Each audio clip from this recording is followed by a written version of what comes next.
Nagkakaroon na di umano ng water shortage sa Tagaytay ayon sa pag-aaral mula sa Cavite State University.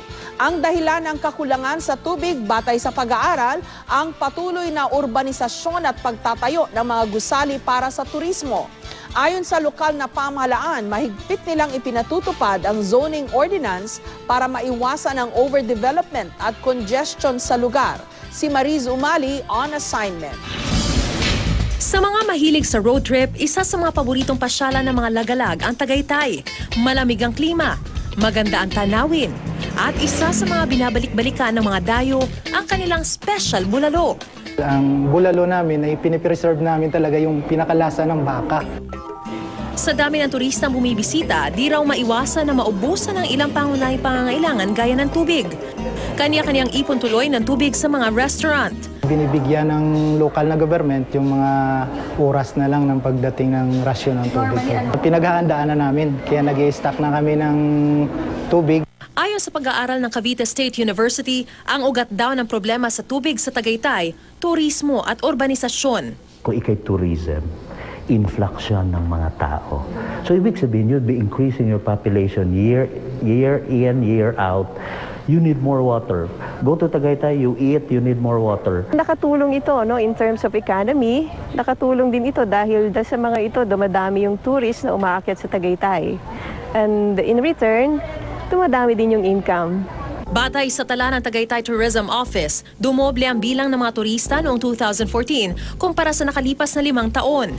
Pero kasabay nito, bumababa rin daw ng halos 1 metro ang groundwater level kada taon dahil sa labis na water extraction sa Tagaytay. Batay sa pag-aaral ng Japan International Cooperation Agency o JICA. Kaya para mapunan ang demand ng tubig sa syudad, nagdagdag ng deep well pumps ang LGU. Nagtayo ng mga pumping station doon sa mga iba't ibang lugar na masyadong malayo na sa central. Kritikal ang papel ng Tagaytay sa supply ng tubig ng buong probinsya. Dahil sa elevation ito, itinuturing itong recharge zone para mapalitan ang tubig na nakaimbak sa ilalim ng lupa. Pag bumabagsak ang groundwater level, makorek mo lang yan kung merong infiltration ulit. So ma-refurbish ulit ang supply. So there must be more rain. Pag sementuhin mo ang ating surface area like Tagaytay, which is a recharge zone, hindi na makapasok yung rain sa baba. Nasa 618 million liters a day lang ang supply ng tubig sa Cavite, pero halos triple ang demand ngayong taon. Apektado na rin ang problema sa tubig ang ilang residente sa karatig bayan nito sa Indang, Cavite. Kalimitan daw humihina ang supply ng tubig tuwing madaling araw kaya nag-iigib na ang mga residente ng reserba habang maaga pa. Malaki ng hinina ng tubig. Unlike nung 3 years before na talagang malakas. Pero ayon sa Planning Office ng Tagaytay City, sinisiguro naman daw nila na maiiwasan ang overdevelopment sa syudad sa pamamagitan ng kanilang zoning ordinance. May laang floor area ratio para sa mga gustong magtayo ng matataas na gusali. Bawal din magtayo sa mga ecological development area. Paalala namin, bibili kayo ng lupa doon sa natamang laki, natamang gusto ninyong development. Sa kabila nito, di raw may tatangging nagbago na ang Tagaytay. Mas marami ng establishments.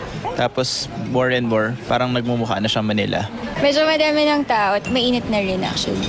Walang masama sa turismo at pag-unlad, pero ang progreso may kalakip na responsibilidad.